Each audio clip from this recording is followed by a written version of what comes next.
Welcome to another episode of Behind the Studs, your home improvement and remodeling podcast, where the two most entertaining guys discuss the do's and don'ts in home construction and in the remodeling industry. Remember that you can nail it, paint it, or just tune into the show. How about that? Here are your hosts, Colin Shaw and Jimmy Driscoll.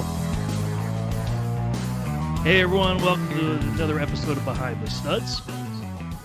Hello. That was good. Yep. Good out. See, it's easy. How was your weekend?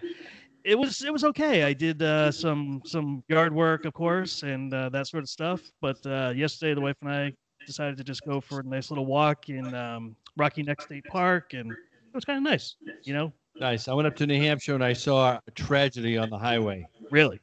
A Yeti cooler, a $1,500 Yeti cooler on the side of the highway. Oh no! No cover. Oh just no! Sitting there. I'm like, oh my god, that's not good. No, a Yeti. I know it was a Yeti. I really? know exactly. Oh yeah. You didn't turn around and go get it? Bing! Out of somebody's right boat. Yeah, probably. Probably. Yeah. Bum. Wow, you should have turned around.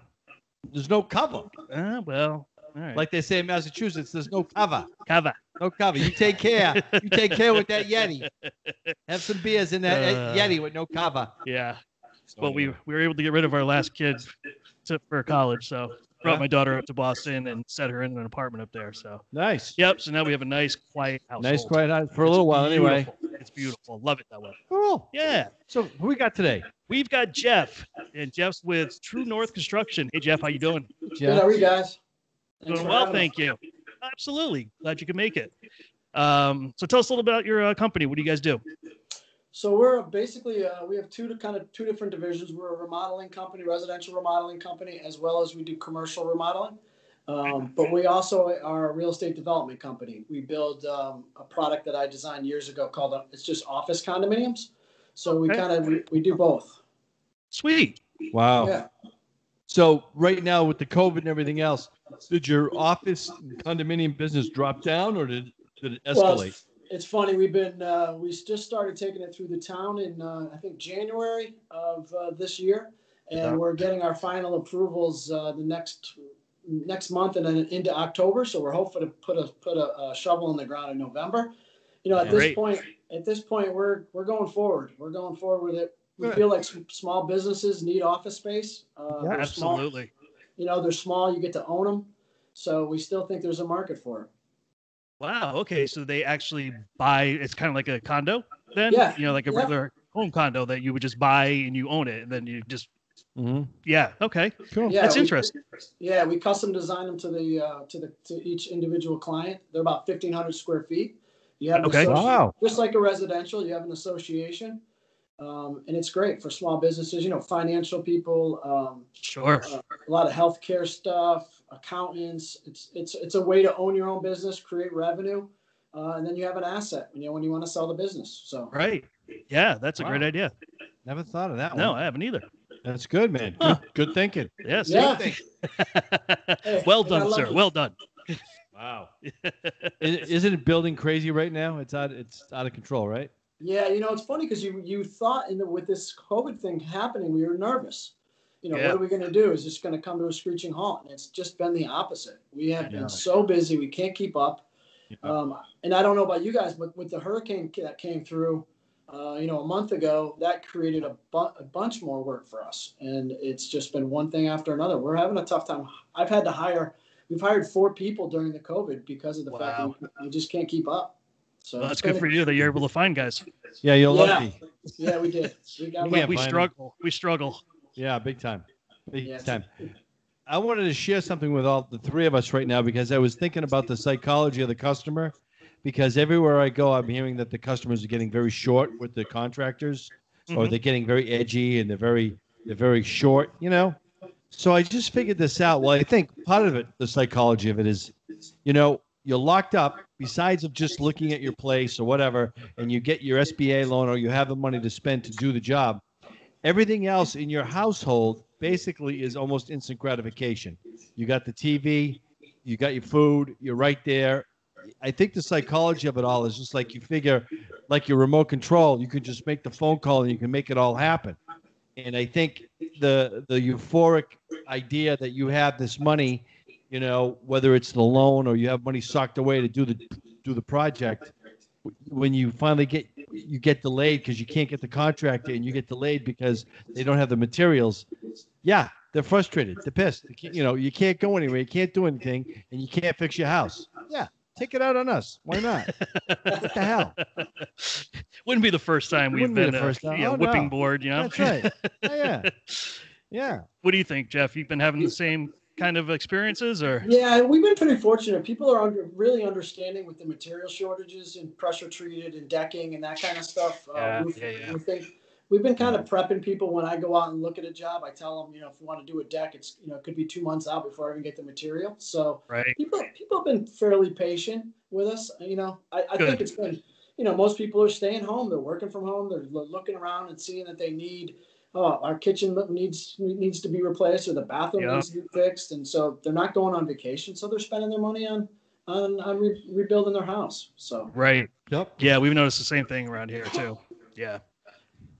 So one question I had for you, I know somebody talked to our producer about it. You have some insight as to ways that like technology has changed customers' experiences and the contractor customer experience. What are you seeing in the technology world?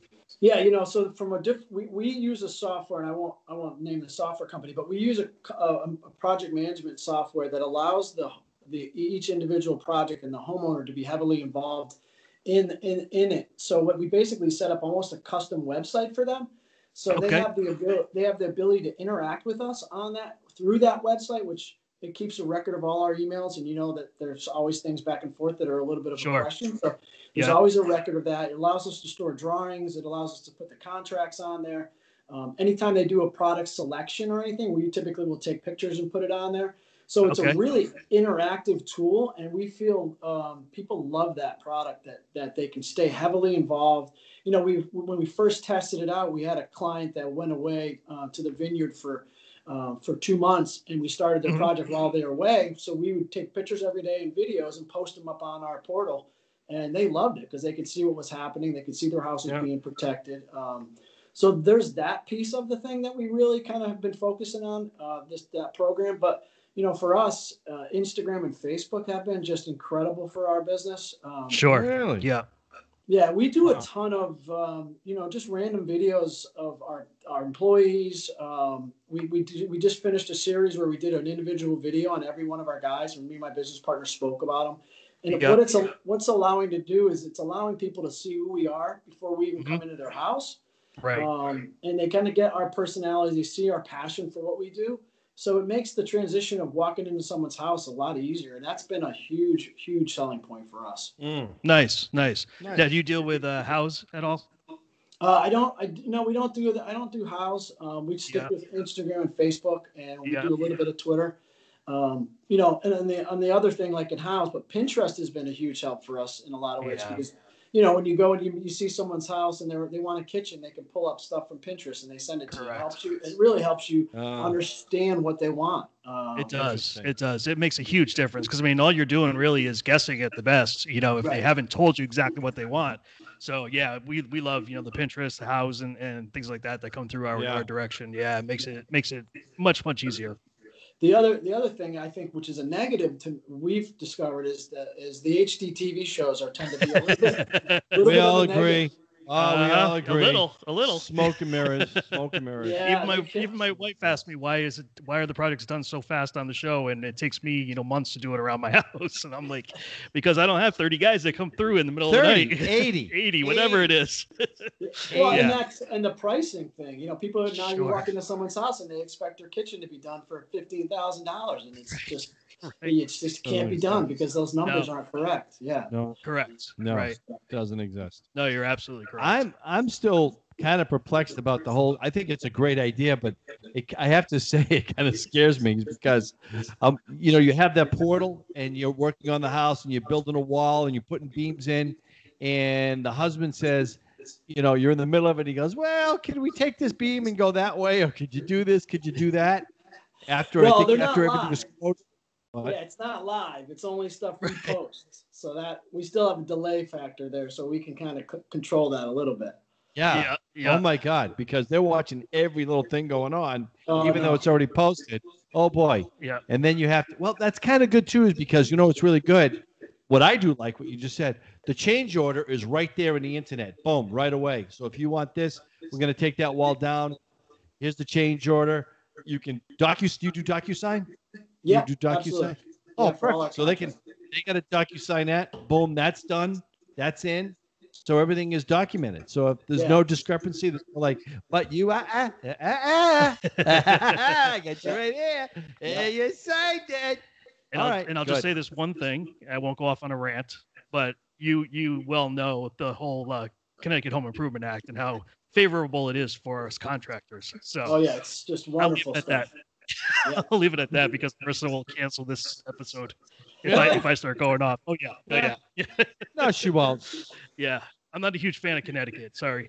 It's okay. We really would love to see people have to get tested to have licenses in Connecticut, because I think that would be great. It would weed out a lot of the people that cause the problems that we have to suffer from, and it makes our industry look bad. No, you're absolutely correct. I was just in a house today looking at a guy did a drywall project for someone, and it looked like someone that has never touched a drywall tool in their life. But it gives us a bad name. It gives our industry a bad name. So I'm on board with some of that stuff here in Connecticut. I wish they would increase their testing and make it a little harder to get into it. Yeah. I mean, all you need is $220 and you're in. Yeah. Right. and you've got a registration number and you can go off and do your thing. Well, I think eliminating the 220, isn't it? Wasn't they supposed to do it this year or next year? What's that? No more payment of 220. It's going to be really? You can just get the license and you got it. Oh no, God, that's horrible. Yeah, that's even worse. Yeah. And now the person doesn't even have to have any money. There was talk about that. But we know where the money goes to. The 220 goes to funding. Well, right? part of it goes to the general fund. Yeah. So that people get screwed from. Yep. Right. Exactly. Right. And most of the time they can't collect from it because they don't have a contract. Right. Yeah. Yeah, because these other guys don't do contracts. So. Anyway, I'm going to get off that subject. We don't need to go there anymore. We can talk about more happy things. What is So what is some of the favorite things that you like to do as far as a builder goes? Do you like modern buildings? Do you like doing what kind of materials do you like to use? That kind of sort of stuff, if you don't mind me asking, certain things that you do like in the building trade. We'll do any kind of style remodel. I just like to we try to repurpose a lot of things. So, for instance, we're building an office condo complex. It's got a barn on it. We'll pull the siding off the barn. I'll pull all the beams and the structure. We'll use, we already have a client that wants us to put that material up on their ceiling at a lake house. So we try to repurpose a lot of things for that reason. We would use the old beams and all that material for the rustic looking mantles. We have a ton of people want that look, the farmhouse look. So we really enjoy being able to kind of repurpose things. I have a great connection with a guy here locally that owns a pallet company. They make pallets. And so when we do any kind of accent walls, whether pallet walls or anything like that, or even 6x6 solid oak columns, we can get all that from him directly, and I can get pallet wood in 16-foot lengths, and we use that as a great resource for accent walls and for especially that farmhouse look. It still seems to be the farmhouse look tends to be the trend everyone is still stuck on right now, which is fine. I agree. Yeah, I like that look. So that we kind of try to use. What we have on hand. If we take down a barn somewhere, we'll keep it in our storage, and you never knew it. We'll use it a year down the road from somewhere. So right. Yeah, better than throwing it away. There's a guy here in Old Saybrook. Oh my God, he's making serious money. Yeah, he is. He took all the old barns, took all the old wood. He's got it. What's the name of his company? I can't think of it right now. He's charging like $8 a foot. Yeah, linear foot for an old busted up barn wood. Yep. Yeah. The more rustic, the more rustic, the more money you can get. Yeah. You're right. Unbelievable. Yep. Yeah. I got a rough sawn pine shed that I'm taking down. I'm like, nah. I got a wall for this. This is gonna work here. Nice. Yeah. You know. Exactly. Yeah. Wow. Yeah, that look is still in for sure. Yep. That's cool. So now you were mentioning storm damage. So you guys got a little bit of an increase in work doing that. Is there a way that you tell people to prepare for storms? Anything you guys recommend? Yeah, one of the biggest things we kind of push people towards is to actually kind of get partnered with a tree service. Believe it or not, get a tree service to come out and take a look at your property, do an analysis of the existing trees, and have them do, pull up the canopies, kind of clean up some of the dead stuff. But one of the things that does is it forms a relationship with the tree guy, and they're going to be the first people there. They're going to be the ones pulling the tree off of your house. And we've developed relationships with multiple tree services. So when they go out to a house and they're pulling a tree off a house, they're giving the homeowner our name and number to come out and fix the house. Nice.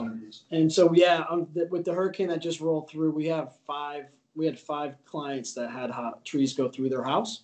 Ugh. So, we're reframing houses, reframing roofs, fixing drywall, obviously putting new roofs on houses, fixing decks. So, it was a bad storm that came through, but again, this year seems every time there's an obstacle, it seems to kind of work out in our favor. Yeah, I know. Yeah. Wow. Yeah. Fortunately. Yeah. Yep. Everyone's still recovering from this. And unfortunately too, when we get hurricanes down south, the government buys all the plywood. It goes down there. We're stuck, Yeah. And our prices go up. Yeah, my freaking girlfriend, she wants me to build a garage. She's getting a car on Friday. She goes, build me a garage. I just can't build your garage. I have no time. She's like, just build me a garage for my car. Just snap your fingers and it just goes up. There's no material to buy it. And I'm too tired. You're trying to kill me. No, I can't. No. Tell her to call Jeff. And people think garages are cheap. People think they do. You're absolutely correct. Yes. We quote garages. People are blown away how expensive they are. Yeah. Yep. And she's like, I'll help you. Do what? How are you going to help me? We can build it. How are we? Boy. We is me upside down. Never good. Oh my God. Yep. Just build it. Right. Yeah. Right. Okay. Bing. Okay, Genie. Bang. There you go. Well, I don't know if you'd also agree too, Jeff, is garages are expensive too, but decks. I'm always surprised at everybody's reaction when you give them the price for decks. And blown away. Of course, yeah, and they start off with composite this and cable rails and all this other stuff. I'm like, if you take an 8-foot section of railing and you do cables, it's about $700 or $800. If you're going to do composite, it's like $250 to $300. If pressure treated, a lot less than that. So that's kind of how you have to look at it. It's so expensive. Yeah, we've noted. We always, when we go out and I meet with someone, we started kind of pre-qualifying people where we call and we have a conversation with them and they'll say, hey, what size deck do you want? And we'll kind of already know, like if it's a 12 by 12 deck, I already know kind of what that's going to cost. So we kind of, we've been doing all this stuff a little different. We kind of ask their budgets, and a lot of people are hesitant to give you that, but we always tell them, hey, we're going to design the project to fit your budget versus me coming out and creating this incredible scheme, this incredible drawing, and it's not even close to fitting your budget. Total waste of time. Yep. I agree with you. That's a great idea. Yep. Great idea. It's a hard question to ask, and people get uncomfortable. But if you get someone that's serious, you can get there. You can kind of understand. If you explain to them, hey, we're going to do this because we want to design a project that's going to fit your budget, it tends to take a little of the edge off of that. But it helps us qualify people over the phone. More than anything. So it saves time. Absolutely. Yeah. Because how long it takes to put together some of these estimates, especially for additions or anything else. You're talking hours of work. Absolutely. So, if it's going to cost 150 and they say their budget's 50, then let's just stop the conversation here. I had someone call me that they had a 1,500 square foot basement they want finished, and got them on the phone. They said their budget's like $20,000, and that was with a kitchen and with a bathroom. And jeez. Yeah. So I don't even go to those calls. Unfortunately. But it does save some time. So, no, I understand the whole deck thing. We tell people right when we get there too. Once I get there, I also kind of reiterate the fact that, things are expensive and you're going to be surprised when you get this, right. Yeah, you're absolutely right. For sure.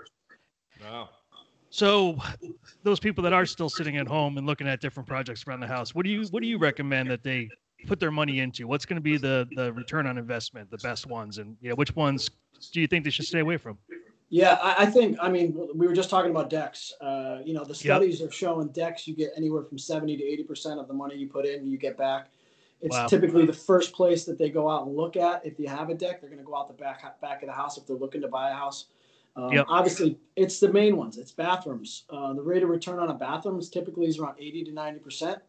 And then kitchens are anywhere from 70 to 105%. So those are the three big ones that we feel like, we always tell people when you're going to sell a house, the rooms they're going to look at, they're going to come in and look at the kitchen first, and then they're going to look at your bathrooms.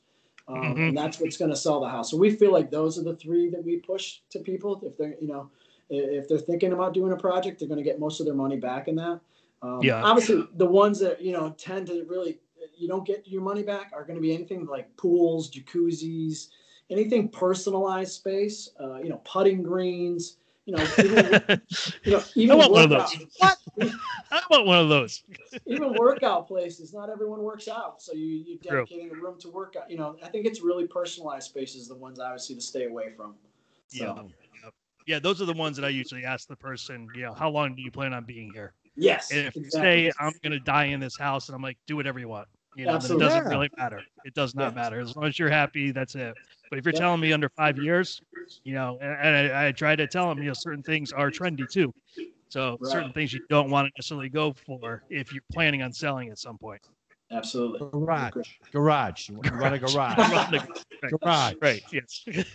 A grave site for me. Grave site. I'll get a return. No, we're not going to live here no, don't worry. I won't haunt you. I'm not getting out of here. Once I'm in, I'm in. Don't worry about it. I hope your girlfriend's not listening. Does your girlfriend listen? No, she ain't listening. She never listens. His girlfriend, my wife, nobody listens. No, they don't listen. No. They don't like us. No, 20,000 listeners listen except for our immediate family. Yep. They don't give a shit. You get my kids to They listen. don't care. I did a podcast. Who was on? The Pope? Oh, that's great. Okay, that's good. Oh, you talked to the Pope. Yeah, I talked to the Pope. Yep, he lives in Windsor. Oh, really? Oh, that's good. Okay, pass the potatoes. Yeah. That's basically what we do. Sounds about right. Yeah. They don't care. No, Makes till the sense. cash. Right. Someday they're going to care. Yeah, absolutely. Yeah, sure. Who else was on? Tom Jones was on the show. Really? What? No. No kidding. Really? Yeah. Wayne Newton and his wife, Fig. Yeah, Fig. She was on Fig show. Newton. Yeah. Anywho, but everybody loves us. Really? Outside that. Absolutely they do. Right. Groupies outside of the office all the time. It's just crazy. I'm telling you. Crazy. Sit down. Dude, I'm really happy for you, though. Really, I'm really excited for you and your business, and I think you got a great idea going on there with the businesses.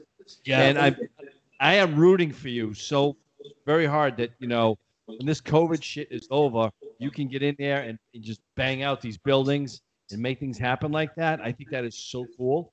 The other great thing about it, I have friends in Manhattan. I don't know if you do, but they're like, it's just a ghost town.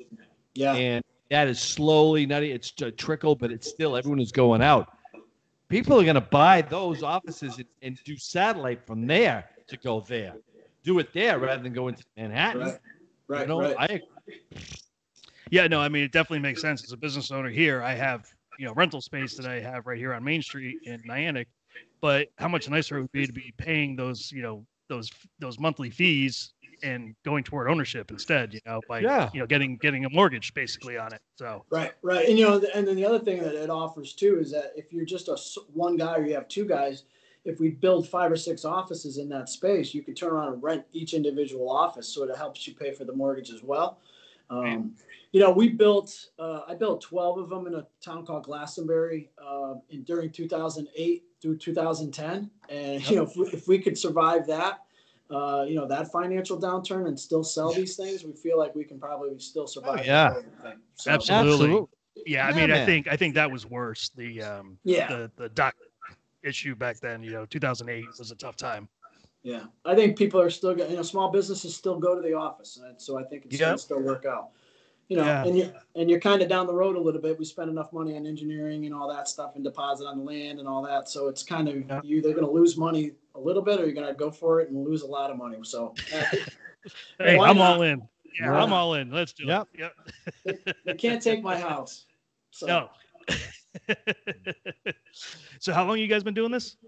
I've been in the business for myself since 2003. Okay. Me and my business partner just formed TruNORTH Construction in 2017, so 4 years. Oh, nice. Okay, Yeah, great. we started out with just me and him. We got 12 full-time employees and one part-time student from a local tech school here that comes to work with us a couple of days a week, trying to teach him and get him some world experience. Awesome. So, awesome. yeah, Thanks for doing that. That is a smart kid.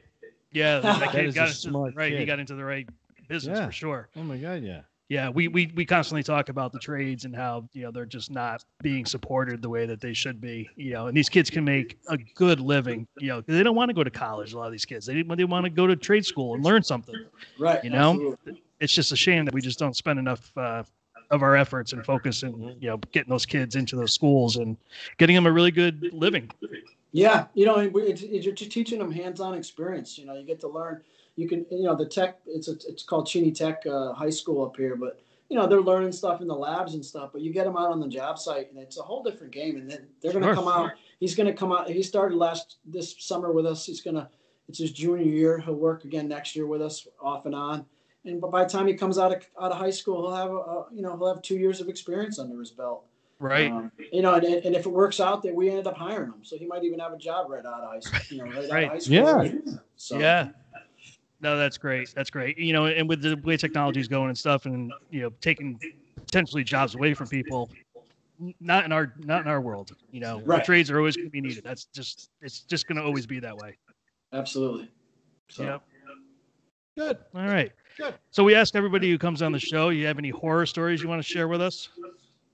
Oof. Horror story. I don't think we have enough time. Yeah. I don't think we have enough time. And people are. You know what? Some people actually come on the show and go, I can't think of one. I'm like, really? You could borrow one of my 1,000 one that I have. Hold on, let me get my Rolodex out. Yeah, we've had a couple people. You walk in their houses, and for instance, we went in to look at someone's bathroom. It was probably about 6 months ago, and it was two of the strangest gentlemen I've ever met. They literally had their living room and their dining room with the roped off with the red velvet, like a nightclub, so you couldn't go in. You couldn't go in those rooms. And we were just, as soon as we walked in, we were just kind of frightened. Jeez.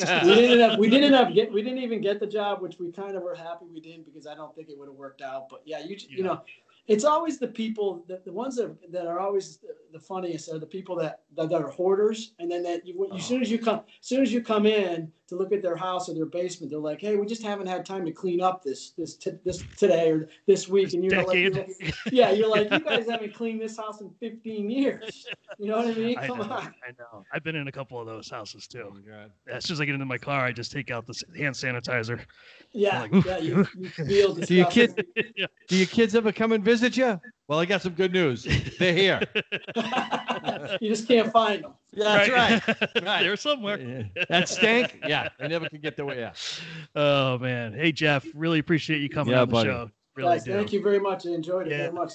It was a pleasure to meet you, and wish you continued success. Now, how does everybody find you?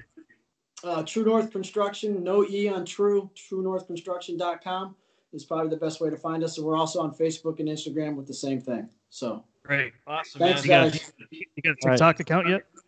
What's that? TikTok account yet? No, we don't. Jeff, we I'm seeing big we things do for some you. funny videos though on Facebook. Oh yeah. Yeah, there you go. Yeah, hit your thumb with a hammer. That's hilarious. Hilarious. Yes, some sort of injury is always. Yeah, drop a humorous to hammer on people. your toe. Hilarious. Oh man! All right, Jeff. Thanks again for joining us. We really appreciate it. Take care. Buddy. And Jimmy. Yeah. What do you think? Building a garage. So next week we do have a guest. His name is Anthony, and he's with Fireworks Hearth and Home. So we're going to learn all about chimneys and inserts and different things like that. So perfect. It's coming right into the time frame. I'm telling you. All right, buddy. Awesome. Let's do it again next week. Yeah. See ya. See ya. Bye. Bye.